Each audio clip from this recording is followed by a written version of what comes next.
Okay, in this lesson, it's 10.5 tangents, and we're going to talk about what's called a tangent line.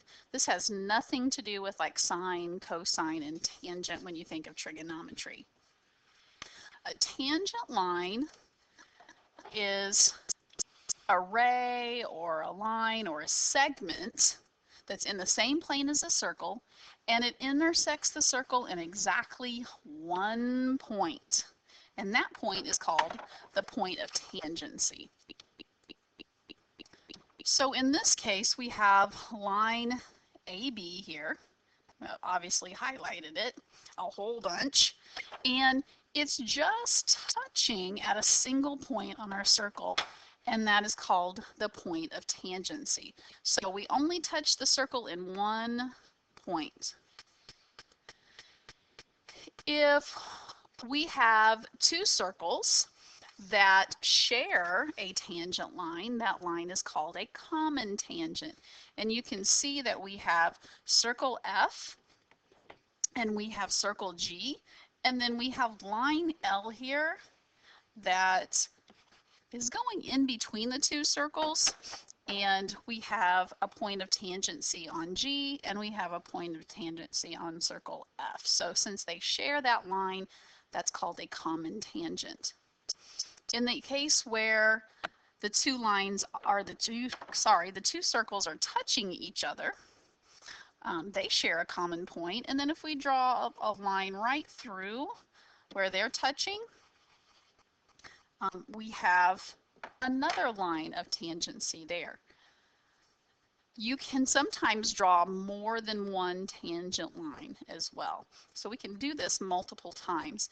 I could, in addition to what I have in the first figure, I could draw obviously line L, but then I could go the other direction as well and draw a line here. We can call that line K. I can draw a line along the sides of it. So you can see that we have some more points of tangency here, where that's a common tangent. And I can go on the other side of the set of circles. Now, forgive my drawing, but it should really only touch in one point there for each circle. So you can see that even though in the original example I only had one line, line L, I really can draw in 4 different lines of tangency. I can do the same thing with the two circles that are touching. Now I can only draw really one line in there in the middle, but I can still do along the outside. So I have 2 points of tangency here, and then I can draw on the other side. So you need to think about how many times you could do that. And that's what we're going to do in the first example. It says copy each figure and draw the common tangents. Obviously, you don't have to copy the figure. If no common tangent exists, then state no common tangent. So in figure A there, they're obviously not separate. They're not just touching at one point. They're intersecting at one point. So I can't just draw a line through here like this. That would create 2 points of intersection.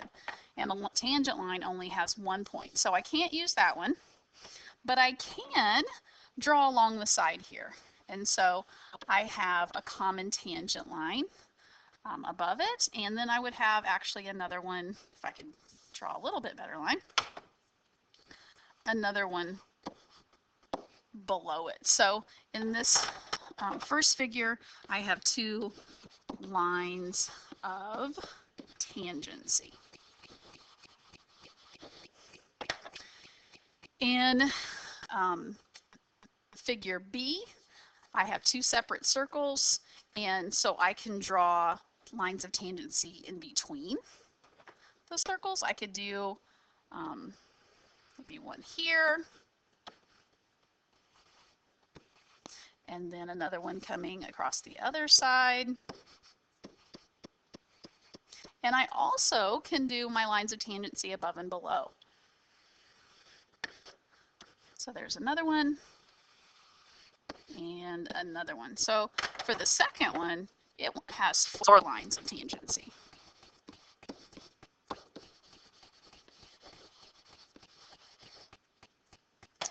So tangent only means to intersect in one exact point. And of course, we have some theorems. Theorem 1010, it says in a plane, a line is tangent to a circle if and only if it is perpendicular to a radius drawn to the point of tangency. So that tells me that line L is a tangent line if, and so only if, I can draw a radius in from the circle that makes a right angle.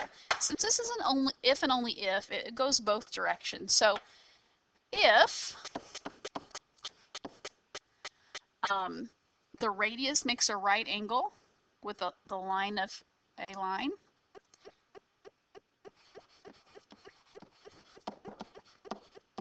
or if the radius is perpendicular to an intersecting line,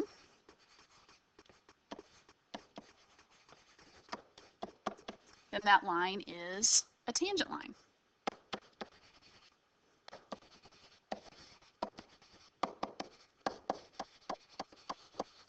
The flip side of that would be if I have a tangent line,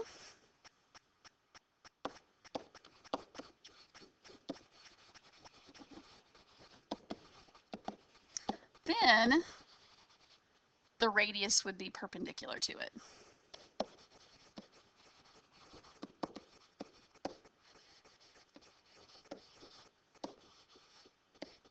And that's the symbol for perpendicular. In example 2, we're going to kind of experiment with that a little bit. We have segment JL is a radius of circle J. Okay, so this is the radius right here.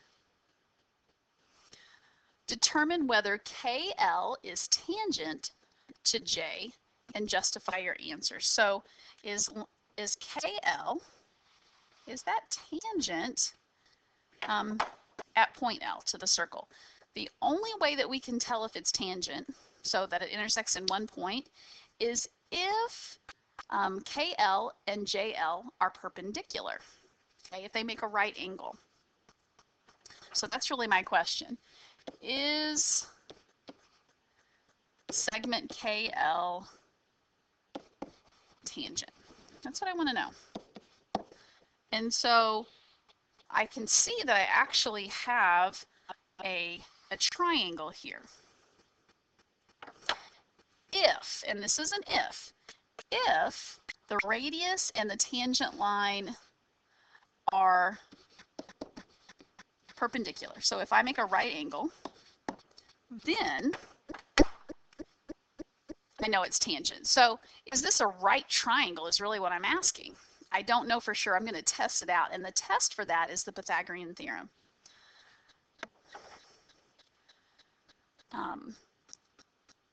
So my question is, does triangle JLK satisfy the Pythagorean theorem?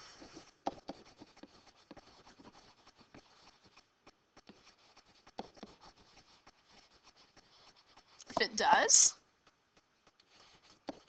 then I know that I have a tangent line because I have a right angle. So that's a big question mark here. I really don't know if it does. I just have to try it out and see what happens. So the lengths of the legs are 8 and 15. So that's A and B. So we'll say 8 squared plus 15 squared. And C, which is the hypotenuse. Now this gets a little bit sneaky because I see that I have J here is actually 8. And then so KJ, which is the hypotenuse, is 17. So you have to do a little bit of math there. 17 squared. And then we're wanting to simplify it. So this is 64 plus 225 equals 289. So we want to know, is that true or not? Well, if I add these two together, I'm going to get that 280, that's the sum is 289. So they do equal each other, the left and the right side, which means that the sides of that triangle satisfy the Pythagorean theorem. So angle L is a right angle.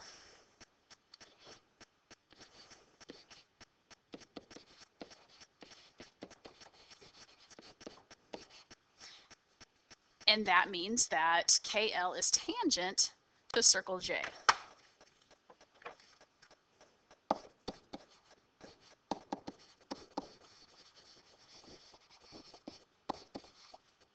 And that just means that KL can only intersect the circle in one point. It will never intersect it in more than one point. But we had to try it out with the Pythagorean theorem. Example 3 tells us that JH is tangent to circle G. So we know that this time that it's tangent to circle G.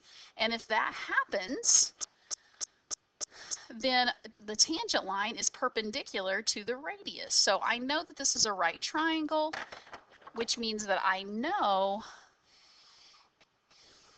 that it's going to satisfy the Pythagorean theorem. It says find the value of x. So I want to look at my sides. I have my legs are x and 12, and my hypotenuse, which is GH, is x plus 8. And so I'm going to put that in the Pythagorean theorem because I know that it's going to satisfy the Pythagorean theorem because I have a tangent line. A is x, so I have x squared, B is 12, and C is x plus 8. And so I have to simplify. This is x squared plus 144. And then I actually have to take x plus 8 times x plus 8. When we see x plus 8 squared, a lot of people just want to square the x and square the 8. You can only do that if it was x times 8 or x divided by 8. If it's addition or subtraction, you have two binomials, so you have to do FOIL for this. First, outer, inner, last, which gives me x squared plus 144 equals x squared plus, I'm going to have 8x, and another 8x is 16x, and then 8 times 8 is 64. The nice thing about this is when I go to subtract the x squareds, they cancel each other out. So really, I don't need to worry about those. I end up having an equation that says 144 equals 16x plus 64. I want to subtract 64 from 144, which is 80. So 80 equals 16x, and if I divide 80 by 16, I'm going to get x equals 5. And that is the answer that we wanted. What is x? So x is 5 on that one. And if we wanted to, we could find the length of the radius with that. The radius then is also 5. We could find the hypotenuse. We could find lots of things. Theorem 1011. If two segments from the same exterior point are tangent to a circle, then they are congruent. So imagine we're having two tangent lines and they intersect here at point B. Okay, so we have a point that's outside the circle and we draw in a tangent segment to circle D from B at A, and then we draw in another one at C.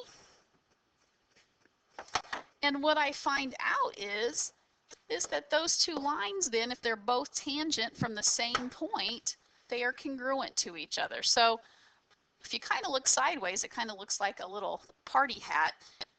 If we can make a party hat, then we have congruent segments there.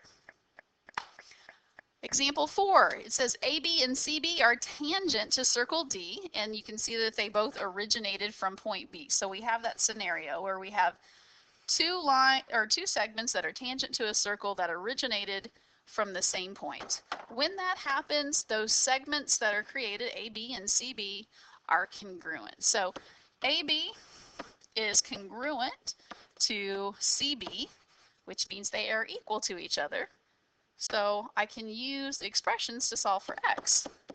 AB is x plus 15, CB is 2x minus 5, and I can solve that equation. So I'm going to subtract x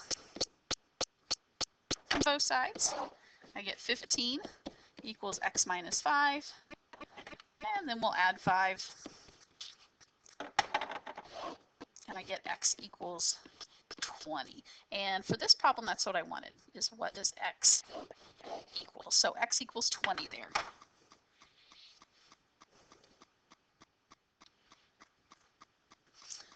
Okay, so I have another problem that talks about, we talked about inscribed figures and circumscribed figures. Inscribed figures are figures that are drawn on the inside of another one.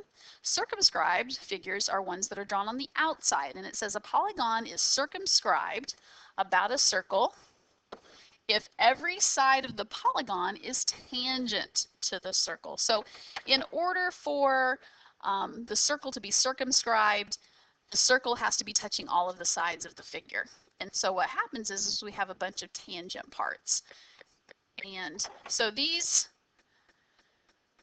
figures are circumscribed figures. These are not circumscribed. They're not drawn around. They have to be completely around it, and all the sides have to be touching.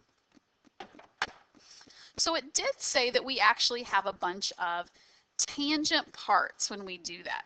So I'm just going to look at one for a minute. Let's take point T here, and then we can see from point T, if I go out to B, B is tangent to circle J. And then if I go out to point A, it's also tangent to circle J, which means that those segments are congruent. And so AT is X and TB is X. And I can do that exact same thing with each point on my polygon because it is circumscribing the circle. So UB and UC are congruent to each other.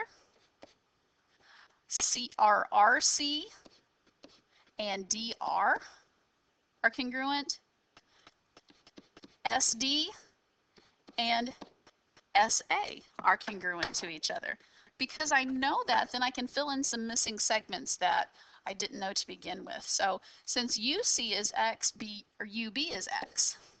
Since RD is 3, RC is also 3 because they're congruent. And since SA is 3, then SD is 3 as well. Now I have something to represent every one of those little tiny segments. It tells us that the perimeter of that figure is 18 units. Well, remember, perimeter is the distance around. So all we have to do is add up all of those little segments, and it should equal 18. That will give us an equation to solve for x. I'm just going to start here with point A, and I'm going to work my way around, okay, until I get back to A. So I have x. I have several x's. I have 4 in a row.